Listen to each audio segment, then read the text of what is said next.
디모데후서 4장 1절에서 8절까지 말씀입니다. 디모데후서 4장 1절에서 8절까지 말씀 우리 한 절씩 교독하도록 하겠습니다. 하나님 앞과 살아있는 자와 죽은 자를 심판하신 그리스도 예수 앞에서 그가 나타나실 것과 그의 나라를 두고 엄히 명하노니 오늘 말씀을 전파하라. 때를 얻든지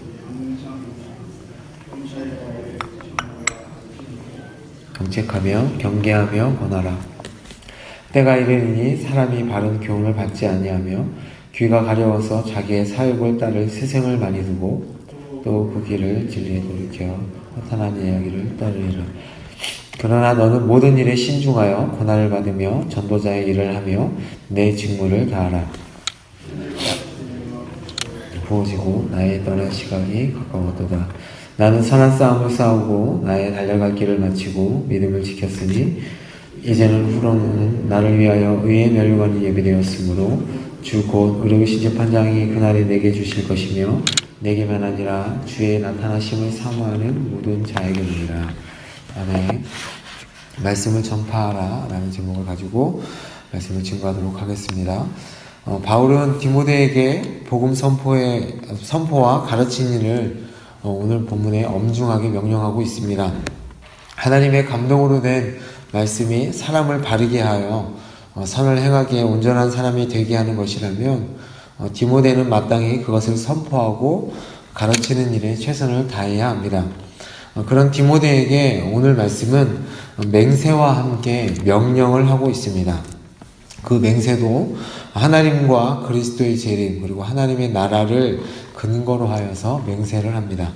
그것만큼 복음 전파가 말씀을 증거하는 것이 중요하다는 것을 말씀하고 있습니다. 디모데가 맡은 사명, 그 사명이 얼마나 엄중하고 귀한 것인지 다시 한번 깨우쳐 주는 것입니다.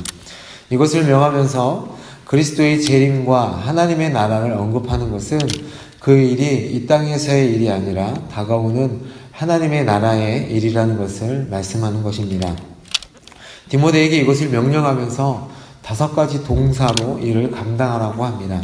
첫 번째는 전파하라. 2절 말씀에 보면 전파하라입니다. 복음을 선포하는 것은 복음을 전파하는 것은 당연한 일이죠. 그리고 두 번째는 힘쓰라는 말입니다. 때를 얻든지 못 얻든지 항상 힘쓰라. 힘쓰라는 이 단어는 항상 준비된 상태로 있으라는 말씀입니다. 언제든지 복음을 전파할 태세를 갖추고 있으라는 의미입니다. 이 준비 태세는 때와 관련이 있습니다. 복음을 전하기 좋은 때만이 아니라 복음을 전하기 힘들 때에도 너희는 항상 준비하고 준비 태세를 갖고 있으라는 말씀입니다. 세 번째는 경책하라는 단어입니다. 잘못을 지적하고 책망하여서 교정하라는 뜻입니다. 거짓 교사들의 잘못된 가르침과 행위들을 염두에 둔 단어입니다. 네 번째는 책망하라는 단어인데요. 일반적인 하나님의 말씀에 불순종할 때 너는 책망하라는 말입니다. 그리고 5번째 마지막으로 긍정적이고 권하라는 말씀인데 성도들이 행해야 할 올바른 길을 가르치라는 말씀입니다.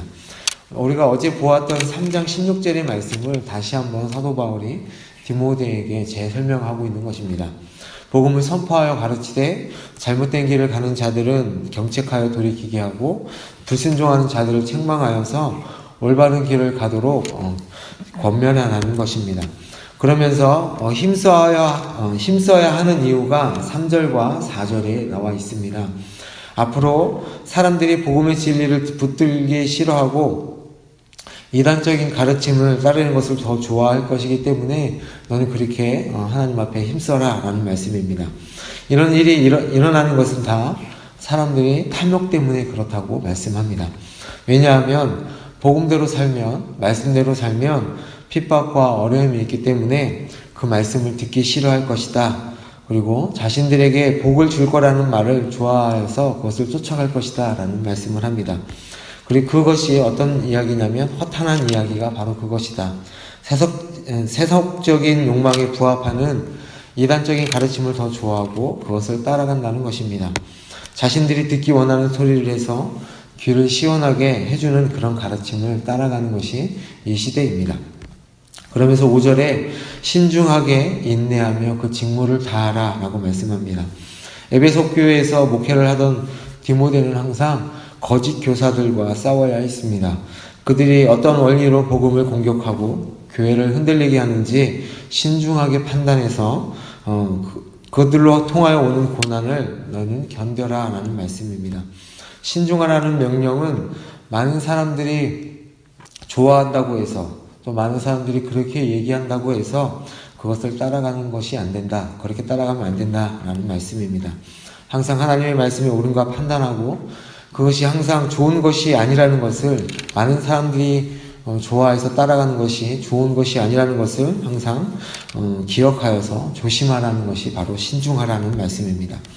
이렇게 말하고 있는 바울은 6절에 보면 이 세상을 떠날 날이 얼마 남지 않았다고 얘기합니다. 자신의 삶을 되돌아보니 하나님 앞에 전제와 같이 부어졌다. 이 말씀은 헌신과 희생의 삶을 살았다라고 말씀입니다.